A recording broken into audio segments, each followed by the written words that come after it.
제가 납골당에 반갑습니다, 여러분. 안녕하세요. 가본 적이 있습니다. 혹시 여러분 납골당 가보셨나요? 네. 납골당에 가서 깜짝 놀란 게 하나 있습니다. 그건 뭐냐면 진짜 멋있어요. 저보다 나이 어린 사람들이 많이 죽었다는 것입니다. 납골당에 가보면 정말 어린 나이에 젊은 나이에 죽은 분들이 상당히 많다고 하는 것입니다. 우리가 요새 그 평균 기대 수명이, 사람들의 평균 기대 수명이 80세 정도라고 합니다. 근데 이 평균 기대 수명은 이렇게 일찍 돌아가신 분들까지 수치에 넣는 거기 때문에 요즘 평균 기대 수명은 90세쯤으로 보는 게 좋습니다. 그러면요, 여러분 요새 55세에 은퇴하셔요. 55세에 은퇴하시고 90세까지 35년을 사셔야 된다는 얘기예요. 사람들은요, 일찍 은퇴하고 돈 많이 벌어서 편안하게 쉬는 것이 안식이라고 생각합니다. 그러나 성경에서 말씀하는 안식은 돈 많이 벌어서 일찍부터 어린 나이부터 편안하게 쉬는 것이 안식이 아니라 성경에 나타나는 안식은 하나님께서 맡기신 일을 감당하고 그리고 그 일을 감당하게 해주신 하나님을 누리고 감사하고 예배드리는 것이 안식이라고 말씀하고 있습니다. 안식은 아무것도 안 하고 쉬는 게 아니라 하나님께서 맡기신 사명을 감당하고 그 사명을 감당할 수 있도록 하셨던 하나님께 예배드릴 때, 그 하나님을 누릴 때 진정한 안식이라고 말씀하고 있습니다. 특별히 우리가 안식과 관련해서 안식을 기억해라, 안식일을 기억해서 거룩하게 지키라는 말씀이 있습니다. 많은 사람들은 이거를 안식일을 기억해서 잊지 말고 쉬어라 이런 뜻으로 생각합니다. 쉬는 날 놓치지 말고 기억해서 쉬어라 이런 뜻으로 생각하는데 사실 안식일에 있어서 제일 중요한 개념은 기억하는 것입니다. 하나님께서 우리 가운데 행하신 일들을 생각하면서 기억하고 예배드릴 때 비로소 진정한 안식이 있는 것입니다. 아무것도 안 하고 쉬어서 안식이 아니라 우리 삶 가운데 하나님이 하신 일들을 기억하고 예배드릴 때 진정한 안식이 있다는 것입니다. 저는 그 성경 말씀 보면서 왜 성경에 노는 게 이렇게 안 나올까? 그죠? 저는 노는 게 엄청 중요하다고 생각하는 사람 중에 한 명입니다. 어떤 한 사람의 경고는 그 사람의 직업이 뭐냐가 아니라 그 사람이 놀 때 뭐하고 노느냐로 결정된다고 생각합니다. 그래서 어떤 한 분이 제가 이전에 그 목회를 할 때 알코올을 너무 사랑하시는 분이 계셨어요. 그래서 가정이 막 풍지박살 나셔가지고 알코올을 좀 끊으시라고 그랬더니 이분이 이제 알코올을 안 끊으시고 교회를 끊으셨어요. 그리고 도박을 또 이렇게 열심히 하는 분이 계셨어요. 그래서 도박을 끊으시라고 그랬더니 이분도 도박을 안 끊으시고 이제 우리 교회를 끊으시고 다른 교회로 가셨어요. 그래서 제가 그때 깨달은 게 있어요. 이 끊으라는 얘기 함부로 하지 말아야 되겠다. 이 얘기를 받아들일 수 있을 때까지 기다렸다가 받아들일 수 있을 때 말하는 게 좋겠다. 뭐 그런 생각했습니다. 그러면서 그때 깨달은 게 뭐냐면 사람이요, 이상하게 놀면 진짜 신앙 성장은 없어요. 그래서 이상하게 노는 사람이 신앙 갖기가 너무 힘들어요. 그래서 이런 결론을 내린 거예요. 나는 앞으로 만약 내가 목회를 하게 된다면 성도들이 건강하게 놀 수 있도록 도와줘야 되겠다. 어떻게 해서든지 건강하게 놀 수 있도록 도와줘야 되겠다. 이런 생각을 했었던 적이 있습니다. 근데 제가 성경 말씀을 보면서 깜짝 놀란 게 뭐냐면 노는 게 이렇게 중요한데 노는 것과 관련된 구절이 별로 없는 거예요. 하나님 도대체 노는 게 너무나 중요한데 왜 이렇게 성경에 노는 것과 관련된 구절이 없습니까? 이러면서 성경 구절을 보다가 이런 생각이 들었어요. 진짜 이 세상에서요, 이것보다 재밌는 게 없어요. 그게 뭐냐면 하나님을 인격적으로 만나는 거예요. 이거보다 재밌는 게 없어요. 예배 드리면서 하나님을 인격적으로 만나고, 찬양하면서 하나님을 인격적으로 만나고, 기도하면서 하나님을 인격적으로 만나고, 이것보다 재밌는 게 없어요. 그것보다 영혼의 만족과 즐거움을 주는 것이 없어요. 그래서 놀이에 대해서 그렇게 크게 얘기하지 않는가 보다. 하나님을 인격적으로 만나는 게 중요하니까. 그래서 예배가 다 놀이가 되고, 찬양이 놀이가 되고, 그죠? 기도가 놀이가 되고, 그런 것들을 봤습니다. 하나님께서는 우리에게 안식을 주시기 위해서 오셨습니다. 예수님께서는 우리에게 안식을 주시기 위해서 오셨는데, 그 안식의 핵심은 하나님을 경험하는 것입니다. 우리가 하루 종일 집에서 쉬었는데 하나님을 경험하지 못했다면 그건 참된 안식이 아닙니다. 예수님께서 우리를 위해서 오셔서 주시기를 원하셨던 참된 안식의 핵심은 하나님을 경험하는 것이었습니다. 근데 사람들이 이 안식을 누리지 못했습니다. 하나님이 주시는 사명을 감당하지 못했고, 그 사명을 감당하고 나서 그걸 온전히 이루신 분이 하나님이시라고 고백하는 일에 실패했었습니다. 저는 오늘 예수님께서 이 땅에 오셔서 우리에게 그 하나님을 경험하는 안식을 주시기 위해서 어떤 것을 하셨는지 살펴보고, 그리고 우리는 그 안식을 누리기 위해서 무엇을 해야 할지에 대해서 함께 나눠보고 싶습니다. 히브리서 1장 1절에 보면, 여러분들은 성경을 찾아보실 필요는 없습니다. 제가 다 말씀드릴 테니까 저만 보시면 됩니다. 저에게 집중하시면 됩니다. 옛적의 선지자들을 통해서 여러 부분과 여러 모양으로 우리 조상들에게 말씀하신 하나님이 이렇게 되어 있어요. 하나님께서 우리에게 선지자를 통해서 옛적부터 여러 가지 방식으로, 여러 모양으로 말씀하셨어요. 왜 말씀하셨느냐? 우리에게 말씀이 너무나 필요하기 때문입니다. 저는 그 학생들이 요새는요, 전도사 구하기가 하늘의 별 따기예요. 오늘도 김홍영 목사님하고 저녁 식사하면서 그 얘기했는데, 전도사 못 구합니다, 요새는. 교육 전도사 구하기가 하늘의 별 따기예요. 사역자 되겠다는 애들도 너무 없고, 그리고 교육 전도사 나가겠다는 애들도 너무 없습니다. 그래서 예전에는 신대원 다니는 학생들을 전도사로 썼는데, 이제는 학부 다니는, 대학교 성서학과 다니는 학생들, 막 2, 3학년들도 교육 전도사를 와달라는 요청이 빗발칩니다. 그럼 이제 학부, 대학교 2, 3학년 다니는 애들이 교육 전도사로 나가면 22, 3, 요 정도 되는데, 거기 나가면 20년 이상 교사하신 부장 집사님, 권사님, 이런 분들이 있단 말이에요. 그럼 학생들이 그런 고민을 얘기합니다.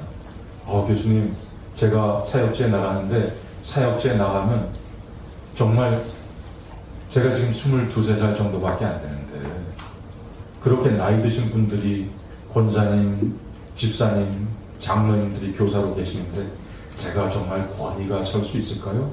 사람들이 저의 권위를 인정해 줄 수 있을까요? 이런 고민들을 얘기합니다. 그럼 저는 항상 이렇게 얘기합니다. 얘야, 하나님의 백성들은 하나님의 말씀을 먹고자 하는 갈망이 있다.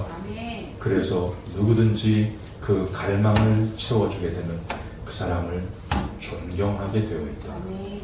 그래서 너가 나이에 상관없이 나가서 하나님 말씀을 잘 전하면, 그리고 하나님 말씀대로 살면 나이에 상관없이 존경받게 되어 있다. 저는요, 한 가지 확신하는 게 있습니다. 하나님의 백성들은 하나님의 말씀을 먹으면 반드시 살아난다. 아멘. 하나님의 백성들은 하나님의 말씀을 먹으면 반드시 살아난다. 아멘. 그래서 예수님께서 우리에게 주시는 것이 무엇이냐면 안식을 누리게 하기 위해서 주시는 것이 이 말씀입니다. 하나님께서 옛적부터 선지자들을 통해서 여러 방식으로 여러 번 말씀하셨는데 마지막 때 하나님의 약속의 말씀을 완성된 형태로 예수 그리스도를 통해서 완벽하게 말씀을 주셨습니다.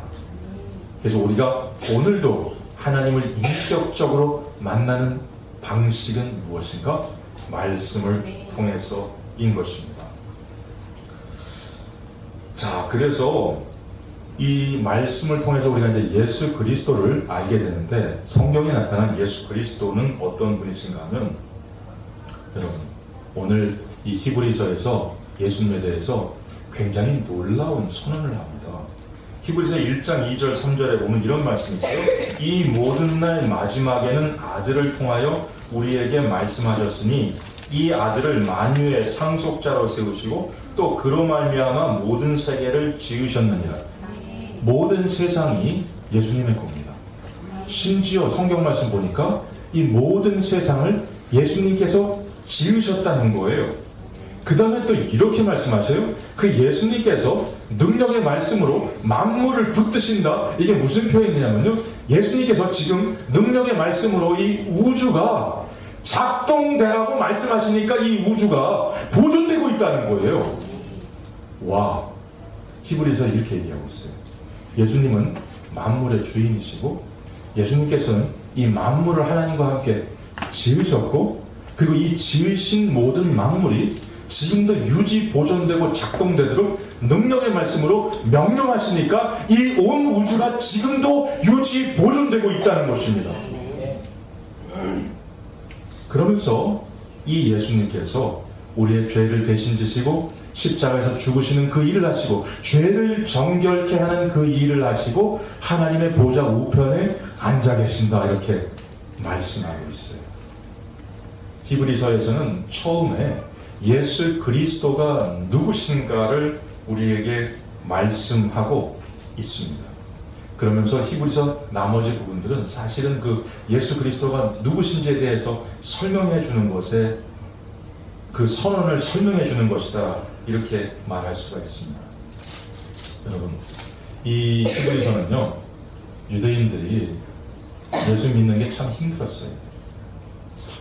로마 제국에 박해도 있었고요. 또 유대인들이, 동족들이 예수 믿는 사람들을 굉장히 힘들게 했습니다. 그러자 어차피 하나님 믿는 건 똑같으니까 예수님 믿는 걸 좀 포기하고 이전에 유대교로 돌아가 볼까? 그런 생각을 갖고 있었어요. 어차피 하나님 믿는 건 똑같으니까 예수 믿다가 이렇게 고생하느니 옛날 유대교로 돌아가 볼까? 그렇게 생각했던 적이 있습니다. 그런 유대인들을 향해서 히브리서가 얘기하는 거예요. 절대 돌아가지 마라. 절대 돌아가지 마라. 신앙생활 하다가 너무 힘들다고 이 신앙 포기하지 마라. 그럼 그 신앙 포기하지 않고 신앙 붙들고 나갈 때는 어떻게 해야 되느냐? 예수가 누구신지 생각해라. 아멘. 신앙생활하면서 너무 힘들고, 아유, 내가 안 믿을 때가 더 좋았는데 안 믿을 때로 돌아가 볼까? 그런 생각할 때 무슨 생각하라는 거예요? 예수가 누구신지를 생각하라는 거죠. 사실 이 유대교에서는 모세에 대해서 굉장한 경외감을 갖고 있습니다. 왜냐하면 모세를 통해서 하나님의 말씀이 주어졌거든요. 그 다음에 또 이 유대교에서는 천사에 대해서 굉장한 경외감을 갖고 있어요. 왜냐하면 천사가 하나님의 말씀을 사람들에게 전달해주는 중매자의, 중개자의 역할을 했다고 믿기 때문입니다. 그래서 이 유대교에서는 모세와 천사에 대해서 경외감을 갖고 있어요. 그런데 히브리서에서는 이렇게 얘기하는 거죠. 천사는 하나님이 부리시는 종일 뿐입니다. 그러나 예수님은 하나님의 아들이십니다. 하나님 그분이십니다. 모세는 하나님의 집의 종입니다. 근데 예수님께서는 하나님의 아들이십니다. 그러니까 유대교로 도전하지 마십시오. 이렇게 얘기하고 있는 것입니다. 여러분, 그러면서 예수님께서 우리에게 안식을 주시기 위해서 말씀을 주시고 말씀을 완성하셨다는 것과 함께 예수님께서 우리의 죄를 안식을 주시기 위해서 우리의 죄를 해결하셨다고 말씀하고 있습니다. 이 구약시대의 제사는 제물을 드려서 제사를 드리게 되는데 이 구약시대의 제물을 드려서 제사를 드리는 그 제물의 피는 육체를 정결케 하는 의미를 갖고 있지만 그 사람의 양심을 깨끗하게 할 수는 없었습니다. 구약에서 제사를 드릴 때는 그 제사는 내가 죄를 지었다는 것을 기억나게는 했지만 죄를 없게 할 수는 없었습니다. 근데 예수 그리스도께서 우리의 죄를 대신 지시고 죽으시고 우리 안에 성령을 부어주심으로 말미암아서 예수님께서 죄를 대신 지시고 죽으시고 성령을 부으신 것으로 말미암아서 우리는 우리의 양심까지 깨끗해지는 것을 경험합니다. 그리고 우리가 죄를 기억나게 하는 것이 아니라 예수 그리스도의 십자가에서 죽으심은 우리의 죄를 사시는 역할을 했다고 하는 것을 말씀하고 있습니다. 그렇기 때문에 우리가 죄사함 받았기 때문에 하나님의 성소에 들어가서 하나님을 만날 수 있도록 경험할 수 있도록 하셨다는 것입니다. 그런데 오늘 이 성경 말씀 히브리서 2장 17절 18절에 보면 그러므로 범사의 형제들과 같이 되심이 마땅하도다. 이는 하나님의 일에 자비하고 신실한 대제사장이 되어 백성의 죄를 속량하려 하시니라. 그가 시험을 받아 고난을 당하셨던 즉 시험받는 자들을 능히 도우실 수 있느니라. 이제 그 학생들이 제 연구실에 옵니다. 연구실에 와가지고 살아가면서 고생했던 얘기들을 막 해요, 저한테. 그러면 와, 어떻게 저렇게 고생할 수 있을까?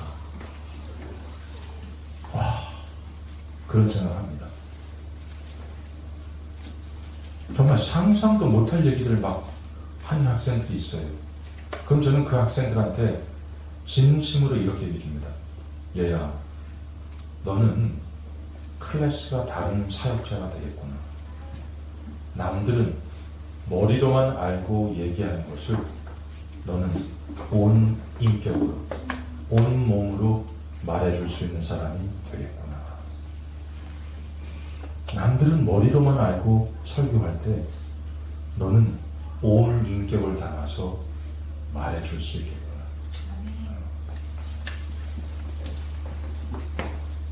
예수님께서는 고난을 당하셨습니다. 우리의 자리에서 우리가 당해야 될 고난을 당하셨습니다. 그래서 우리의 고난을 잘 알고 계시고 우리의 고난을 잘 도와주실 수가 있습니다.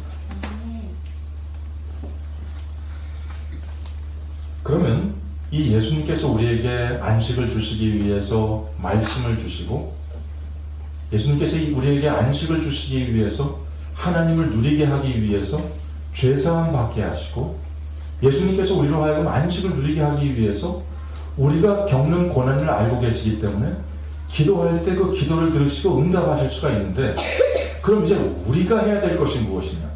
그 안식을 누리기 위해서 예수님께서 그런 일을 해주셨는데 우리는 무엇을 할 것이냐? 히브리서 2장 10절에 이런 구절을 우리가 아까 읽었죠. 그러므로 만물이 그를 위하고 또한 그로 말미암은 이가 많은 아들들을 이끌어 영광에 들어가게 하시는 일에 그들의 구원의 창시자를 고난을 통하여 온전하게 하심이 합당하도다. 구원의 창시자 예수 그리스도를 고난을 통해서 온전하게 하셨다는 것입니다. 자, 이 개념은 잘 이해하셔야 돼요. 예수님께서 고난을 당하시기 전에는 그럼 어디 온전하시지 않았나? 고난을 당해서 온전해지셨다고 한다면 예수님께서 고난 당하시기 전에는 도덕적으로 무슨 결함이나 문제가 있었다는 것인가? 그런 뜻이 아닙니다. 예수님께서 구원의 창시자로서 고난을 통해서 온전하게 되셨다고 하는 것은 이런 뜻입니다. 제가 만약에 박사학위 받기 위해서 공부를 해요. 그러면 박사학위 받으려면 꼭 박사 논문을 써야 돼요. 박사 논문을 쓰지 않고 박사학위를 받을 수 없어요. 그 과정을 꼭 거쳐야 돼요.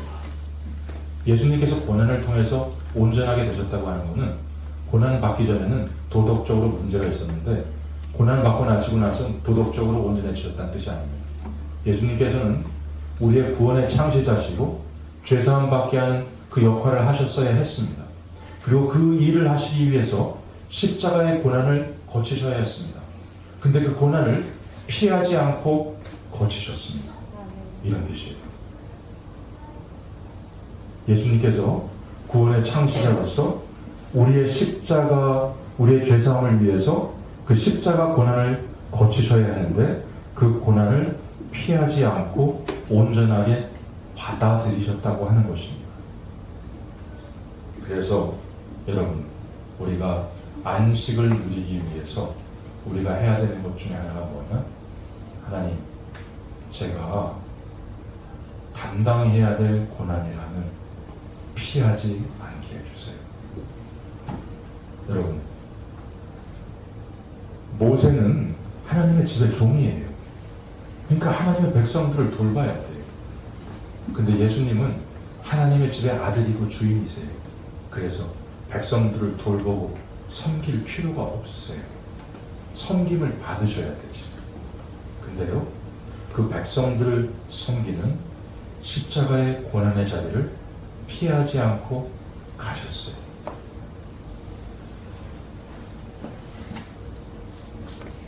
여러분, 내가 피하지 않고 받아들여야 될 고난이라면 하나님 그 고난을 피하지 않게 해주십시오.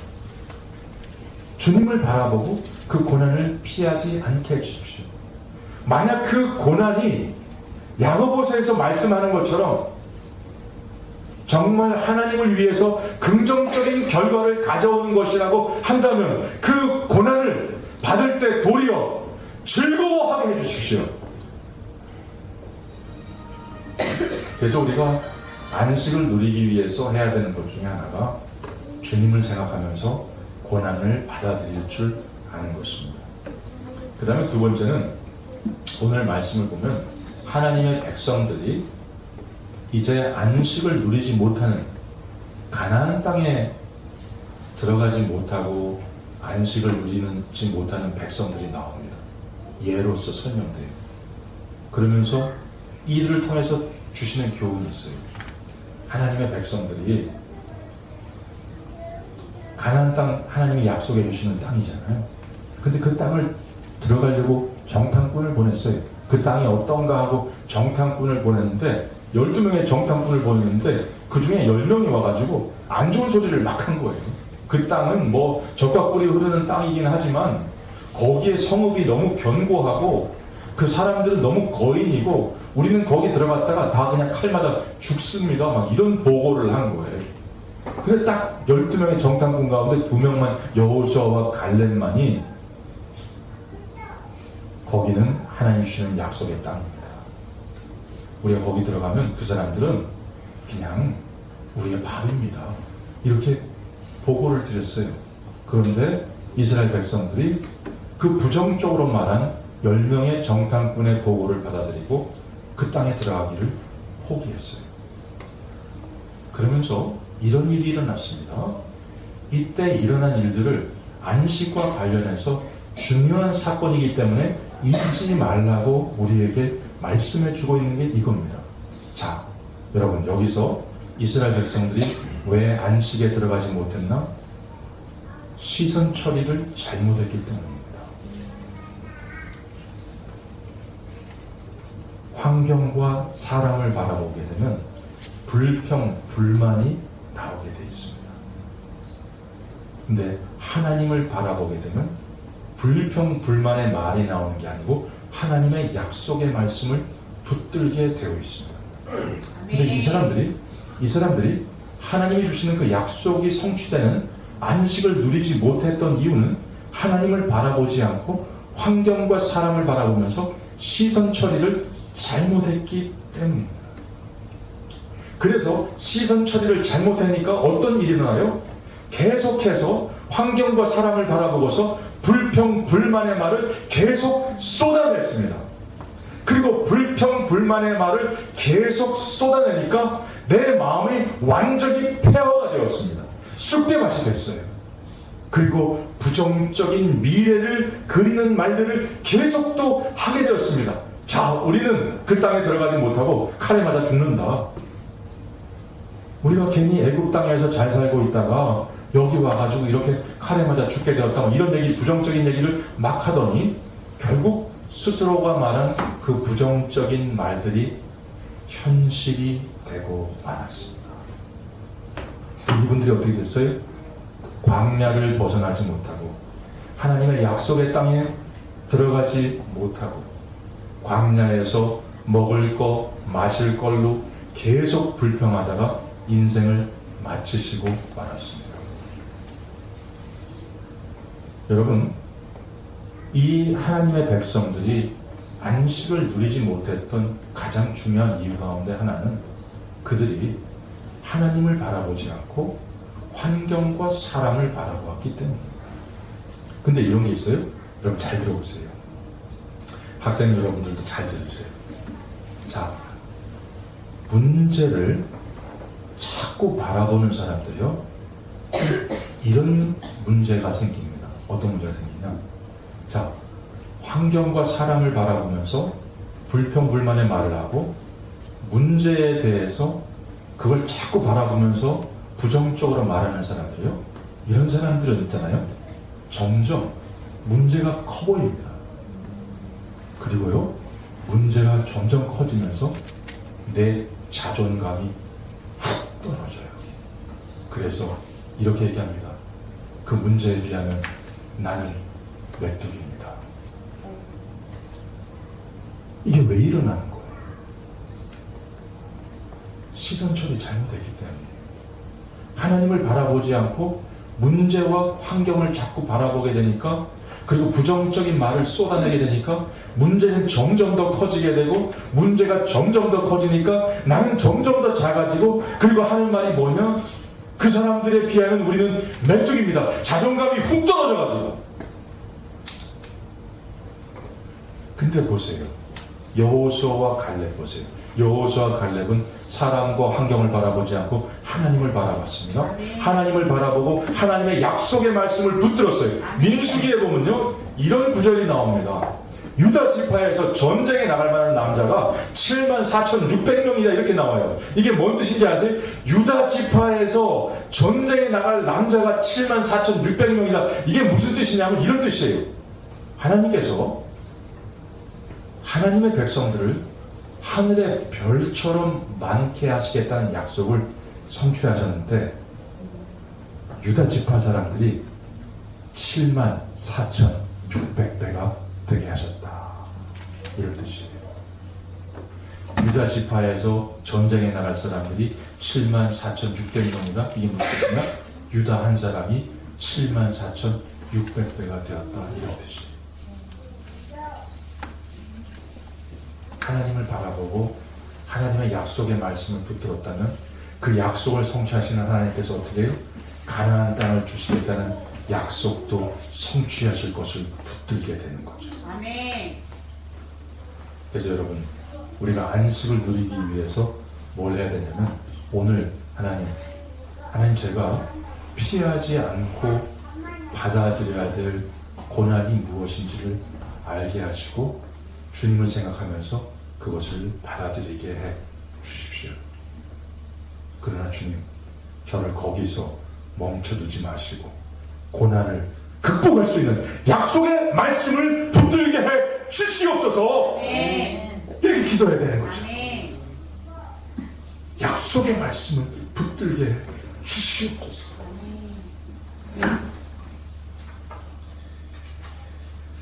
여러분, 그래서 그 갈렙이 그러죠. 85세가 돼가지고 제가 어떤 목사님, 존 오트버그라는 목사님 책을 읽으니까 이렇게 얘기했어요. 야, 갈렙이 85세가 돼가지고 여호수아 앞에 나가가지고 그 나이 돼가지고 나가가지고 이제 여생은 편안히 살게 콘도나 한 채 주십시오 뭐 이렇게 부탁을 했어야 되는데 갈렙이 여호수아한테 가가지고 이렇게 얘기했다는 거예요. 산지를 내주십시오. 거인들이 우글거리는 산지를 주십시오. 평지도 아니고 거인들이 우글거리는 산지를 달라고 했다는 거예요. 그래서 저는 학생들한테 그렇게 얘기합니다. 얘들아, 니들 실력을 키워.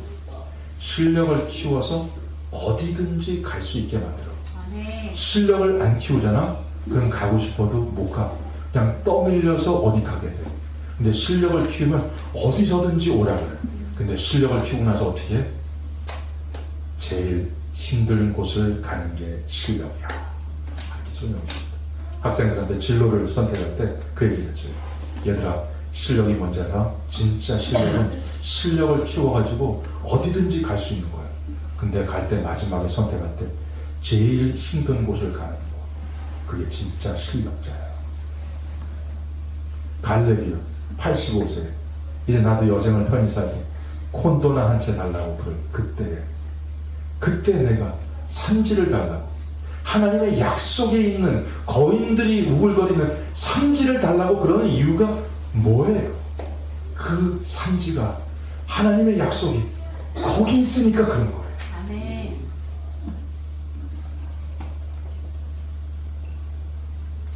여러분 그 히브리서에 보면 아브라함이 시험 받을 때 이삭을 제물로 드려요. 우리 어린이들 요거 잊지 말고 잘 들으셔요. 야, 우리 어린이들이 이 예배 드린다는 건 진짜 엄청난 거예요. 네. 여기에 앉아가지고 3, 40분, 오늘 같은 날은 막 4, 50분 설교를 듣는다는 건 진짜 한국 교회의 기둥이라고 할 수 있어요, 이 어린이들이. 네. 너무 훌륭해요. 근데 보세요. 아브라함을 하나님께서 부르셔가지고 이삭을 제물로 바쳐야 했단 말이에요. 근데 아브라함이 그 이삭을 제물로 바쳐요. 아, 이런 아버지가 어디 있어요? 아들을 하나님께서 제물로 바쳐야 됐다고?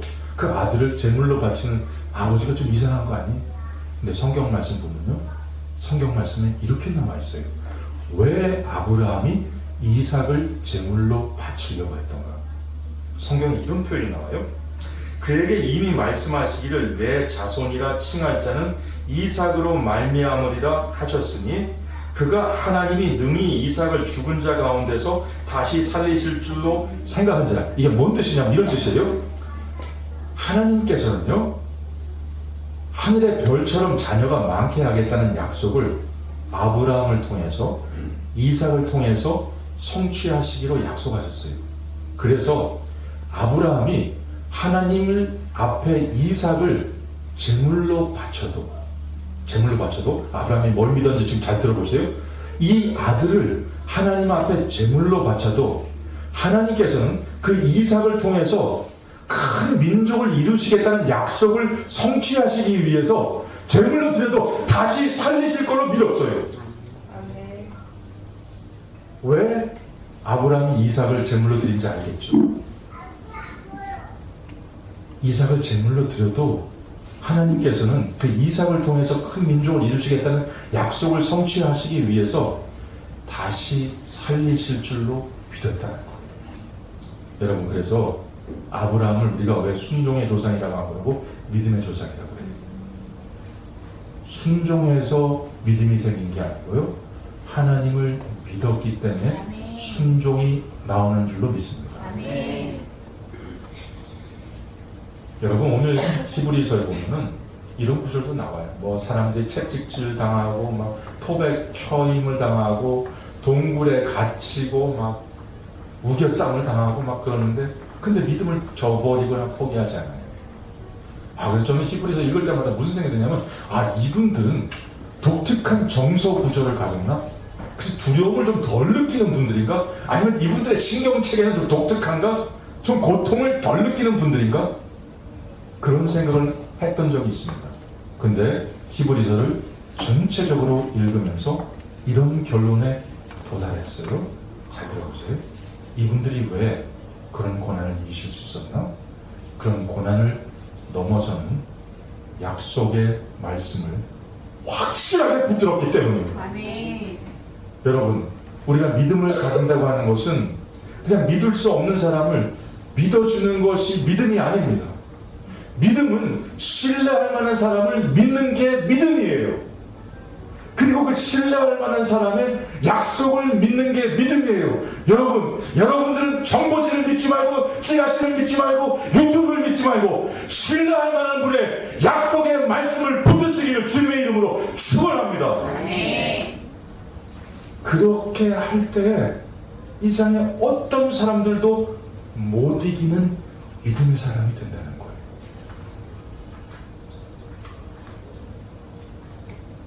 제가 이제 그 자동차가 17년 됐어요. 그래가지고 이 자동차가 좀 고장이 좀 나기 시작했어요. 근데 이 고장이 나기 시작했는데 이 차가 또 17년 전에 미국에서 애국심의 국산차를 샀단 말이에요. 그래가지고 그걸 또 한국으로 갖고 왔어요. 그래서 그걸 지금도 타고 있단 말이에요. 근데 이 차의 문제는 뭐냐면 부품이 한국차랑 조금 달라가지고 고장나면 고치기가 힘들어요. 그래서 정비소에 갖다 줬더니까 부품이 없어? 못 고친다. 그냥 잔잔하게 몰고 다니시다가 더 큰 문제가 생기면 회차하시라. 근데 잔잔하게 몰고 다니는데 타고 다닐 때마다 불안해. 잔잔하게 몰고 다니는데. 그래가지고 아는 동생한테 얘기했더니, 중고차 딜러 하는 동생한테 얘기했더니 그런 차 고쳐줄 수 있습니다. 그래서 고치는 데 다 알려주더라고요. 그래서 제가 이제 거기다 맡기고 다 고쳤다는 얘기를 듣고 나서 이제 거기로 갔습니다. 제대로 잘 고쳤더라고요. 근데 가는 도중에 한 돌을 닦는 자매를 만났어요. 이 자매가 저한테 돌을 설명해 줬어요. 근데 저는 돌 닦는 분들 얘기를 여러 번 들어봤어요. 끝까지. 돌 닦는 분들이 마지막에 뭐 얘기하시는지 아세요? 돌 닦는 분들 얘기 끝까지 들어보면 마지막에 이런 얘기 하세요. 죽은 조상에게 제사를 드려야지 우리가 지금 여기서 행복하게 살 수 있습니다. 그래서 죽은 조상에게 제사 드리자는 얘기를 꼭 하셔요. 그리고 어떤 분은 또 이런 얘기를 하셨어요. 한문으로 흰 종이 위에다가 뭐 7자를 써가지고 그걸 손 위에서 태우면은 죽은 조상이 하늘 문을 열고 좋은 데로 가신대요. 그래서 그런 얘기를 막 하세요. 저는 사실은 그런 얘기를 들으면 예전에는 그냥 얘기도 안 하고 그냥 갔는데, 저는 그래도 학교에서 사역자들을 기르는 목사니까 내가 전도하는 게 사명인가 보다 하고 그런 분들이 얘기하시면 끝까지 다 들어요. 다 듣고 나서 이렇게 말씀드려요. 지금까지 자매님이 믿는 것을 말씀해 주셔서 감사합니다. 저도 이제부터 제가 믿는 것을 말씀드려도 되겠습니까? 자매님이 지금까지 믿는 걸 말씀해 주셔서 감사합니다. 끝까지 다 듣고 나서 저도 이제부터 제가 믿는 걸 말씀드려도 될까요? 그래서 이런 얘기를 해요. 성경에는 죽은 조상에게 잘하면 행복해지는 게 아니라 성경에는 살아계신 부모님께 잘하면 땅에서 잘되고 장수한다고 나옵니다. 그러니까 죽은 조상에게 잘하려고 하지 마시고 살아계신 부모님께 효도하시면 됩니다. 우리가 죽은 조상에게 제사를 드리지 않은 이유는 죽은 조상을 무시해서도 아니고 죽은 조상이 우리에게 보여준 헌신을 쉽게 생각해서도 아닙니다. 우리가 제사를 드리지 않는 이유는 단지 그 제사가 죽은 분에게도 우리에게도 아무런 의미가 없는 행위이기 때문입니다. 죽은 분들은 우리 삶에 영향을 끼치지 않습니다. 만약 영향을 끼친다고 생각한다면 그것은 악한 영의 장난입니다. 사실 예수님께서는 이렇게 우상숭배의 죄를 짓는 사람들의 죄를 십자가에 대신 지시기 위해서 오셨습니다. 저는 지금도요, 시간이 가면 갈수록 확신하는 게요, 예수님 안 믿는 사람들이 모두 짓는 죄는 우상숭배라고 확신해요. 왜냐하면요, 이런 거예요. 안 믿는 사람들이 이웃도 사랑하고 하나님 말씀을 잘 지키는 것처럼 도덕적으로 살 수도 있어요. 근데 안 믿는 사람들은 하나님께 영광 돌리는 건 못해요. 안 믿는 사람들은 하나님을 예배하는 것이 아니라 하나님이 만드신 어떤 것을 인생에서 가장 중요하게 생각하고 예배하게 돼 있어요. 어떤 사람은 그걸 돈이라고 생각하고 돈을 쫓아가고, 옛날에는 자연물 숭배를 많이 했어요. 해달별에다가 물 떠놓고 절하고, 나무에다가 줄 감아놓고 절하고, 산신령에 사자라고 해서 호랑이한테 절하고. 근데 지금에 와서는 자연물에 절하는 게 아니고 사람들이 자기 자신의 성공과 쾌락을 추구하는 일에 몰두하고 있어요. 하나님 안 믿는 사람들은, 저는 그렇게 생각해요, 다 우상 숭배의 죄를 범하고 있다. 그리고 자매한테 예수님께서 바로 이 죄를 대신 지시기 위해서 오신 겁니다. 십자가에서 우리 죄를 대신 지시고 죽으셨습니다. 그 죽음을 이기고 부활하셨습니다. 예수님께서 우리로 하여금 새롭게 살 수 있도록 힘을 주십니다. 그렇기 때문에 귀신 섬기지 말고 꼭 예수님 믿으시기 바랍니다. 그리고 복음을 전하고 이 자매랑 헤어졌어요. 그러면서 헤어지면서 기도드렸어요. 하나님, 이 자매가 빨리 집으로 돌아가게 해주십시오. 아멘. 빨리 예수님 믿게 해주십시오. 귀신을 믿는 게 아니라 빨리 예수님 믿게 해주십시오. 여러분, 저는 안 믿는 사람들이 짓는 죄는 우상 숭배의 죄라고 생각합니다. 모든 사람들이 이 죄를 짓고 있어요. 그리고 믿는 사람들이 짓는 죄는 충분히 하나님께 영광 돌리지 않는 죄, 하나님의 말씀을 간절하게 붙들지 않는 죄, 하나님의 약속의 말씀을 확신하지 못하는 죄. 그래서 오늘 저는 이 말씀을 생각하면서 우리가 함께 기도할 때 이걸 기도하고 싶은 거예요. 주님, 정말 안식을 누리는 것은 단순히 쉬는 것이 아니라 하나님께서 맡기신 사명을 감당하는 것에 있습니다.